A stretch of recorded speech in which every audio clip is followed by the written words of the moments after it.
कृषि कानून को लेकर आज पंजाब में पटियाला में कांग्रेस नेता राहुल गांधी ने फिर केंद्र सरकार पर हमला बोला। राहुल गांधी ने कहा, ये जो कानून प्रधानमंत्री ने बनाया है, ये खेती के मौजूदा ढांचे, खाद्य सुरक्षा के मौजूदा ढांचे को नष्ट करने का तरीका है। ये किसानों पर आक्रमण और इस आक्रमण को हम रोकेंगे। इन कानूनों के खिलाफ हम लड़ेंगे। पंजाब में राहुल गांधी ने चीन के मुद्दे को लेकर भी केंद्र सरकार को घेरा। राहुल गांधी ने कहा, नरेंद्र मोदी ने बताया, हिंदुस्तान की जमीन किसी ने नहीं ली, चीन ने हमारी 1200 स्क्वायर किलोमीटर जमीन ले रखी है। चीन को पता है कि ये व्यक्ति जो ऊपर बैठा है, ये सिर्फ अपनी इमेज की रक्षा करता है। मध्य प्रदेश में उपचुनाव के लिए कांग्रेस ने प्रत्याशियों की तीसरी लिस्ट भी जारी कर दी है। तीसरी लिस्ट में कांग्रेस ने 3 सीटों पर उम्मीदवार घोषित किए हैं। वहीं 1 सीट पर प्रत्याशी बदला है। कांग्रेस ने भिंड की मेहगांव सीट से हेमंत कटारे को अपना प्रत्याशी बनाया है। कांग्रेस ने 28 सीटों में से 27 पर उम्मीदवारों की घोषणा कर दी है। अब सिर्फ ब्यावरा सीट पर नाम की घोषणा बाकी है। कांग्रेस ने तीसरी लिस्ट में हेमंत कटारे के साथ मुरैना से राकेश मावई और मलहरा सीट से राम सिंह भारती को उम्मीदवार बनाया। साथ ही बदनावर से पहले उम्मीदवार बनाए गए अभिषेक सिंह की जगह अब कमल पटेल को टिकट दिया है। विधायक गोवर्धन सिंह डांगी के निधन से खाली हुई राजगढ़ सीट के ब्यावरा सीट पर कांग्रेस ने अभी तक प्रत्याशी घोषित नहीं किया। सीएम भूपेश बघेल ने आज मोर बिजली ऐप का शुभारंभ किया। ऐप से उपभोक्ताओं को बिजली बिल जमा करने में आसानी होगी। साथ ही उपभोक्ता ऐप के जरिए शिकायत भी दर्ज करा सकेंगे, जिनका तुरंत समाधान किया जाएगा। कृषि सुधार बिल को लेकर केंद्रीय कृषि एवं किसान कल्याण मंत्री नरेंद्र सिंह तोमर ने आज ग्वालियर में पत्रकार वार्ता में कांग्रेस पर जमकर हमला बोला। तोमर ने कहा कि कृषि बिल किसानों के लिए लाभदायक और आत्मनिर्भर बनाने वाला है। इस कानून से किसान को मंडी से आजादी मिल जाएगी। आज शिवराज कैबिनेट की वर्चुअल बैठक हुई, जिसमें निर्णय लिया गया कि पिछले साल की तरह ही 2019-20 और 2020-21 में नगरीय निकायों के स्ट्रीट लाइट विद्युत संयोजन के लिए मध्य प्रदेश विद्युत नियामक आयोग की ओर से नियत लागत प्रभार 95 रुपये प्रति किलोवाट हर महीने की सब्सिडी जारी रखी जाएगी। मुख्यमंत्री शिवराज सिंह चौहान ने इंदौर के खासगी चैरिटेबल ट्रस्ट की संपत्तियों को लेकर हाईकोर्ट के फैसले को बड़ा और अहम बताया। मुख्यमंत्री ने फैसले का स्वागत करते हुए ट्रस्ट की अनियमितताओं को लेकर ईओडब्ल्यू जांच के निर्देश दिए। उसके साथ ही राजस्व विभाग में अलग समिति गठित की जाएगी, जो इन परिसंपत्तियों के बारे में भूमि से संबंधित रखरखाव और निगरानी करेगी।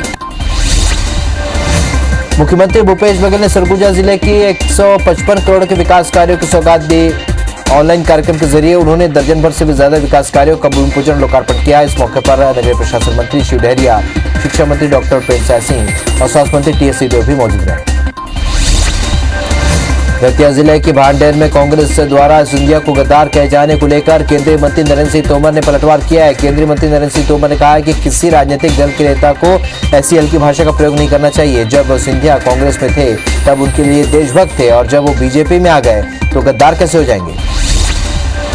राज्यपाल की चिट्ठी को लेकर छत्तीसगढ़ की राजनीति एक बार फिर गर्मा गई है। प्रदेश में नक्सल समस्या को लेकर राज्यपाल अनुसुईया उइके ने गृह मंत्री ताम्रध्वज साहू को चिट्ठी लिखी है, और इससे पर नेता प्रतिपक्ष धर्मलाल कौशिक ने नक्सल मुद्दे को लेकर राज्य सरकार को निशाना साधा है। उन्होंने कहा है कि सरकार ने गोली की जगह बोली से नक्सल समस्या हल करने का दावा किया था। छत्तीसगढ़ में 15 अक्टूबर से स्कूल नहीं खुलेंगे। प्रदेश के स्कूल शिक्षा मंत्री डॉक्टर प्रेमसाय सिंह ने कहा है कि स्कूल और अभिभावकों की सहमति पर ही स्कूल खोलने को लेकर फैसला होगा, और ऑनलाइन क्लासेस स्कूल खुलने के बाद भी चलती रहेंगी। मध्य प्रदेश में कोरोना संक्रमण के बीच हो रहे उपचुनाव और चुनाव आयोग की गाइडलाइन का पालन करने के लिए बीजेपी अब एलईडी और साउंड युक्त रथ घुमाने जा रही है, जो सुबह से रात तक प्रधानमंत्री नरेंद्र मोदी और मुख्यमंत्री शिवराज सिंह का भाषण सुनाने के अलावा केंद्र और राज्य सरकार की योजनाओं का बखान करेंगे। ऋचा जोगी को जारी जाति प्रमाण पत्र का मुद्दा फिर गर्मा गया है, और फिर जाति प्रमाण पत्र को लेकर आदिवासी नेता संत कुमार नेताम ने आपत्ति दर्ज कराई है। दरअसल एसडीएम ने 17 जुलाई को ऋचा जोगी को गोंड आदिवासी का जाति प्रमाण पत्र जारी किया था, और मामले में मुंगेली कलेक्टर ने 8 अक्टूबर को सुनवाई का आदेश दिया। आदिवासी नेता संत कुमार नेताम की आपत्ति को लेकर अमित जोगी ने ट्वीट कर जवाब दिया है। जेसीसीजे अध्यक्ष अमित जोगी ने कहा, मेरी धर्मपत्नी का पैतृक परिवार 5 दशकों से अनुसूचित जनजाति वर्ग से सरकारी नौकरियां कर रहा है, तब किसी को उनकी जाति की याद नहीं है। भारतीय जनता पार्टी ने छत्तीसगढ़ में सृष्टि धर्म उपासने को अहम जिम्मेदारी सौंपी है। उपासने प्रदेश में केंद्र सरकार की योजनाओं और उपलब्धियों का प्रचार करेंगे। उन्हें प्रधानमंत्री जन कल्याणकारी प्रचार प्रसार योजना का छत्तीसगढ़ संयोजक बनाया गया। सांवेर उपचुनाव को लेकर सरगर्मियां तेज हो चुकी है। सियासी दलों की एक दूसरे के खिलाफ जोर आजमाइश जारी है। वहीं निर्वाचन आयोग भी राजनीतिक दलों के खर्चों पर पैनी नजर गड़ाए हुए है। हालांकि कार्रवाई से बचने के लिए भाजपा और कांग्रेस नए नए हथकंडे अपना रहे हैं। मध्य प्रदेश में सत्ता वापसी के लिए कांग्रेस ने पूरा जोर लगा दिया है। कांग्रेस ने चुनाव जीतने के लिए बूथ कमेटियों को कसना शुरू कर दिया है। नई रणनीति के जरिए कांग्रेस ने एक बूथ के अंदर 25-25 वोटरों का जिम्मा बूथ कमेटी के एक पदाधिकारी को दिया है। ये पदाधिकारी अपने बूथ के अंदर सिर्फ अपने 25 वोटों को साधने का काम करेंगे। केंद्र सरकार के 3 कृषि कानूनों के विरोध में मंडियों के बंद होने का फायदा बिचौलिए उठा रहे हैं। ये आरोप लगाते हुए कांग्रेस विधायक कुणाल चौधरी ने कहा है कि सोयाबीन के किसानों की फसलों को व्यापारी औने पौने दामों पर खरीद रहे हैं। कुणाल चौधरी ने पत्रकार वार्ता के जरिए कई किसानों के बयानों के वीडियो क्लिप भी दिखाए। रायपुर नगर निगम में हुई MIC बैठक में रखे गए सभी 8 प्रस्ताव पास कर दिए गए हैं। इसमें मुख्य एजेंडे में 40 करोड़ की लागत से शहर की सड़कों की मैकेनाइज्ड स्वीपिंग का ठेका करने का प्रस्ताव पास हुआ। ठेका लेने वाली कंपनी शहर की लगभग 85 किलोमीटर सड़कों की सफाई करेगी और इस काम में सालाना लगभग 10 करोड़ रुपए खर्च आएगा। केंद्र सरकार के कृषि कानून की जानकारी देने सांसद चुन्नीलाल साहू धमतरी पहुंचे। वहां उन्होंने भाजपा कार्यालय में प्रेस वार्ता के माध्यम से इस बिल के बारे में विस्तार से बताया और कृषि विधेयक को किसानों के लिए क्रांतिकारी बताया। सांसद साहू ने कहा कि इस बिल से दालालों की कमाई बंद हो जाएगी और किसानों को सीधा फायदा होगा। पर्यटन मंत्री ताम्रध्वज साहू सपरिवार डूंगरगढ़ पहुंचे। मंत्री ने मां बबलेश्वरी की पूजा अर्चना कर कोरोना से मुक्ति और प्रदेश की खुशहाली के लिए आशीर्वाद मांगा। छोटी बबलेश्वरी देवी के भी दर्शन करने के बाद मंत्री ने प्रसाद योजना को जल्द शुरू करने की बात कही। इस मौके पर कांग्रेस विधायक दलेश्वर साहू और भुवनेश्वर साहू भी मौजूद रहे। मध्य प्रदेश के सीएम शिवराज सिंह चौहान ने भोपाल के मनुआभान टेकरी कोहिफिजा में नाबालिग के साथ रेप और हत्या की सीबीआई जांच कराने की सिफारिश की है और इस संबंध में गृह विभाग ने सीबीआई को राज्य सरकार के सहमति पत्र भेज दिया है। सीएम शिवराज ने कहा है कि बालिकाओं के साथ अपराध की घटनाओं में अपराधियों को कड़ी सजा दिलाई जाएगी। अपनी पत्नी से मारपीट करने का वीडियो वायरल होने के बाद सस्पेंड किए गए सीनियर IPS पुरुषोत्तम शर्मा ने कैट यानी कि सेंट्रल एडमिनिस्ट्रेटिव ट्रिब्यूनल की शरण ली है। ट्रिब्यूनल ने शर्मा की याचिका पर सुनवाई करते हुए अपना फैसला सुरक्षित रख लिया है। शर्मा की ओर से दलील दी गई है कि उनका वीडियो वायरल होने के बाद सरकार ने जल्दबाजी में एक पक्षीय फैसला लेते हुए सस्पेंड किया है। रायपुर के जोन 3 कार्यालय में ताला जड़कर बीजेपी पार्षद और उनके कार्यकर्ता धरने पर बैठ गए। पार्षद ने उपेक्षा का आरोप लगाते हुए वार्ड में विकास कार्य नहीं होने की बात कही। सफाई राशन कार्ड मामले में वार्ड से पक्षपात का आरोप लगाया। उत्तर प्रदेश के हाथरस में गैंगरेप के मामले को लेकर लोरबी में कांग्रेस के ST, SC और पिछड़ा वर्ग ने राज्यपाल और राष्ट्रपति के नाम SDM को ज्ञापन सौंपा और इस दौरान घटना से नाराज लोगों ने यूपी सरकार के खिलाफ जमकर नारेबाजी की। वही घटना की निंदा की। दुर्ग जिले के किसान परिवार के घर आज सांसद विजय बघेल पहुंचे। यहां उन्होंने खुदकुशी किए किसानों के परिवार से मुलाकात की और सहायता राशि भी सौंपी। इस दौरान सांसद विजय बघेल ने कहा किसान नकली कीटनाशक से ठगे जा रहे हैं। जशपुर में दुष्कर्म पीड़िता की संदिग्ध मौत के मामले में विवाद बढ़ता ही जा रहा है। अनुसूचित जनजाति आयोग के पूर्व राष्ट्रीय अध्यक्ष जयंत कुमार साय ने दुष्कर्म पीड़ित के गांव पहुंचकर घटनास्थल का जायजा लिया और हत्या को आत्महत्या बताकर मामले को दबाने की कोशिश का आरोप लगाया। लंबे समय से मान्यता के लिए इंतजार कर रहे अंबिकापुर के मेडिकल कॉलेज को MCI ने प्रवेश की मान्यता दे दी है। अब यहां 100 सीटों में प्रवेश की प्रक्रिया शुरू हो सकेगी। इससे न सिर्फ मेडिकल कॉलेज प्रबंधन काफी उत्साहित है बल्कि स्वास्थ्य मंत्री टीएस सिंहदेव ने भी ट्वीट कर इसकी जानकारी दी। पहले भवन और स्टाफ की कमी के कारण MCI ने व्यवस्था दुरुस्त करने के निर्देश दिए। श्रीनगर के पुलवामा में दुश्मनों के खिलाफ लोहा लेने वाले शहीद धीरेन्द्र त्रिपाठी का पार्थिव देह उनके गृह ग्राम पडिया खैरा पहुंच गया और उनका अंतिम संस्कार कल होने की बात कही जा रही है। वहीं पार्थिव देह पहुंचते ही कलेक्टर सहित आला अधिकारी पडिया खैरा गांव पहुंच गए। धमतरी जिले के मगरलोड थाना क्षेत्र में शुक्ला भाटा निवासी पिता पुत्र की करंट लगने से मौत हो गई। जानकारी के मुताबिक खेमलाल साहू और उसका बेटा 9 साल का बेटा जयप्रकाश साहू घर से लगे बाड़ी में बिजली तार के संपर्क में आ गए।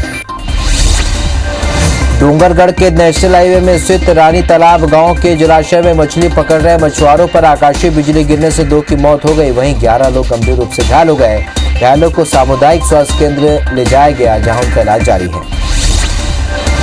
मुरैना जिले में क्वारी नदी के किनारे मंगलवार को युवती का शव मिलने से सनसनी फैल गई। युवती के परिजनों के मुताबिक उससे कुछ दिनों से गांव के ही कुछ लड़के परेशान कर रहे थे। परिजनों ने युवती के साथ रेप की आशंका भी व्यक्त की है। बहरहाल मामले को लेकर इलाके के लोगों में आक्रोश व्याप्त है। वहीं पुलिस भी कार्रवाई में जुट गई। बस्तर में पुलिस के ऑपरेशन से बौखलाए नक्सली अपने संगठन से जुड़े लोगों को निशाना बनाकर उन्हें मौत की घाट उतार रहे हैं। बस्तर पुलिस का दावा है कि सभी हत्याएं पश्चिमी बस्तर डिवीजन में हुई है। इलाके में 6 नक्सलियों की खुद नक्सल कमांडर ने हत्या कर दी, जिसमें एक पश्चिम बस्तर डिवीजन कमेटी का सदस्य है, जिसकी हत्या डिविजनल सेक्रेटरी पापा राव के इशारे पर की गई। दंतेवाड़ा में एक बार फिर नक्सलियों के मंसूबों पर पानी फिर गया। डीआरजी की महिला कमांडो ने 10 किलो के आईडी बरामद किया है। कच्चे कल्याण थाना क्षेत्र के टेटम और सूरनार के बीच ये आईडी बरामद किया गया है। डिफ्यूज कर दिया गया इसे और जवानों को नुकसान पहुंचाने की मंशा से इस बम को प्लांट किया गया था। बिलासपुर के शिलाहाटी में दंपति पर हमला करने वाले आरोपी को पुलिस ने गिरफ्तार कर लिया। आरोपी कोई और नहीं बल्कि भतीजा ही निकला। बता दें कि आरोपी ने कल दंपति पर जानलेवा हमला किया था, जिसमें पत्नी घायल और पति की मौत हो गई थी। पुलिस ने जांच के आधार पर आरोपी से कराई थी पूछताछ की, तो उसने अपना जुर्म कबूल कर लिया। ग्वालियर के आबकारी विभाग ने 2 अलग अलग स्थानों पर छापेमार कार्रवाई की है, जहां शासकीय जमीन और नाले पर बन रही अवैध शराब का कारोबार पकड़ा है। गुड़, लहान, ड्रम नष्ट कर पुलिस ने जब्त किया है, लेकिन इस दौरान सभी आरोपी फरार हो गए। फिलहाल टीम ने अवैध शराब का कारोबार कर रहे लोगों के खिलाफ मामला दर्ज कर उसकी तलाश शुरू कर दी। नरसिंहपुर जिले के रिछाई गांव में महिला से गैंगरेप और आत्महत्या मामले में नया मोड़ देखने को मिल रहा है। आज रिछाई के ग्रामीण एकजुट होकर एसपी को ज्ञापन देकर पूरे मामले को झूठा बताया। मामले की न्यायिक जांच की मांग की है। जबलपुर में 2.5 साल की मासूम से रेप की कोशिश करने का मामला सामने आया। खुद को केबल कर्मचारी बताकर घर में घुसे आरोपी ने बच्ची के साथ दुष्कर्म की कोशिश की। वारदात के वक्त बच्ची और उसकी मां घर पर अकेले थे। बच्ची की चीख पुकार सुनकर मां ने शोर मचाया तो आरोपी भाग गए। कोरबा जिले में 31 लाख रुपए की लूट के मामले में पुलिस ने एक कैशियर को गिरफ्तार किया है। पुलिस ने कोल ट्रांसपोर्ट कंपनी का कैशियर से 1 किलो सोना भी बरामद किया है। लूट के 10 लाख रुपए पहले ही बरामद हो चुके हैं। बिलासपुर में करोड़ों के घोटाले में शामिल पंजाब नेशनल बैंक के तत्कालीन मैनेजर रवि पटनायक को पुलिस ने गिरफ्तार कर लिया है। रवि पटनायक लंबे समय से फरार था। बता दें कि आरोपी ने लोन दिलाने के नाम पर माइक्रो फाइनेंस कंपनी के मालिक विश्वजीत भौमी के साथ मिलकर करोड़ों रुपए का घोटाला किया था। मामले में पुलिस आगे की कार्रवाई कर रही है। देवास पुलिस ने 2,37,000 रुपए के नकली नोट जब्त किए हैं। बीएनपी थाना पुलिस ने मामले में 2 आरोपियों को गिरफ्तार कर लिया है। पुलिस ने एक आरोपी के घर से नोट बनाने में उपयोग किए जाने वाले प्रिंटर, फोटोकॉपी, स्कैनर और नकली नोट बनाने के कागज भी जब्त किए। इंदौर क्राइम ब्रांच ने हवाला के एक बड़े रैकेट का पर्दाफाश किया है। क्राइम ब्रांच ने छापामार कार्रवाई करते हुए मौके से 6 आरोपियों को गिरफ्तार किया है। आरोपियों के पास 10 लाख रुपए कैश, नोट गिनने वाली मशीन जब्त की गई है। आरोपी हवाला के काम में शातिर तरीके से करने के लिए कोडवर्ड का इस्तेमाल करते थे। ग्वालियर में फर्जी वसीयत बनाकर 2 व्यवसायी नवल शिवहरे और आलोक बंसल की करोड़ों की जमीन एक बिल्डर ने अपने सहयोगी के साथ मिलकर अपने नाम करा ली। धोखाधड़ी का पता उस समय चला जब आज व्यवसायी को जमीन का नामांतरण विनोद परिहार के नाम पर होने का पता चला। उन्होंने पुलिस से मामले की शिकायत की है, जिस पर जांच शुरू हो गई। ग्वालियर में पड़ाव थाना क्षेत्र में शोरूम संचालक नवल मुंदड़ा को उसी के कर्मचारियों ने मिलकर लाखों का चूना लगा दिया। मैनेजर और अकाउंटेंट ने मिलकर फर्जी दस्तावेज तैयार कर संचालक के लाखों रुपए निकाल ली, जिसकी शिकायत संचालक ने पुलिस थाने में की है। मामले की तफ्तीश पुलिस ने शुरू कर दी। सुकमा जिले में IBS24 की खबर का बड़ा असर हुआ है। तोंगपाल इलाके के तहकवाड़ा गांव में 7 घरों में लूटपाट, मारपीट और घर जलाने के मामले में पुलिस ने 8 आरोपियों को गिरफ्तार कर लिया है। 30 सितंबर को आरोपियों ने लोगों से मारपीट करते हुए घरों में आग लगा दी थी, जिसे IBS24 ने प्रमुखता से दिखाया था। बलरामपुर जिले के पासा थाना क्षेत्र की ग्राम पंचायत खट बावर डर में और महिला सरपंच और एक लड़की के बीच हुई मारपीट के मामले में पुलिस ने दोनों ही पक्षों के खिलाफ मामला दर्ज कर लिया। बता दें कि सोमवार को जिला पंचायत की टीम सामने शिकायतकर्ता करिश्मा टोप्पो और सरपंच के बीच हाथापाई हुई थी। जबलपुर के घमापुर थाना क्षेत्र में आबकारी विभाग की छापामार कार्रवाई के दौरान स्थानीय महिलाओं ने जमकर हंगामा मचाया। आबकारी विभाग की टीम यहां कुछ बंधिया मोहल्ले में अवैध शराब के कारोबार की सूचना पर छापा मारने के लिए पहुंची थी। हंगामे के बावजूद विभाग की कार्रवाई पर असर नहीं पड़ा। इस दौरान कई लीटर शराब जब्त की गई। जबलपुर के घमापुर थाना क्षेत्र में आबकारी विभाग की कार्रवाई के दौरान हंगामा हो गया। मोहल्ले वालों ने आबकारी विभाग की कार्रवाई का जमकर विरोध किया।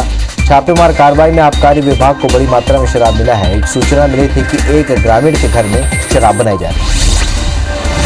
ग्वालियर में पुलिस लाइन आवास के तीसरे माले से महिला आरक्षक अंगूरी जोशी की बेटी ने छलांग लगा दी। उसे गंभीर हालत में मौजूद पुलिसकर्मियों ने इलाज के लिए अस्पताल पहुंचाया, जहां उसकी हालत नाजुक बनी। वहीं पुलिस घटना की जांच में जुटी।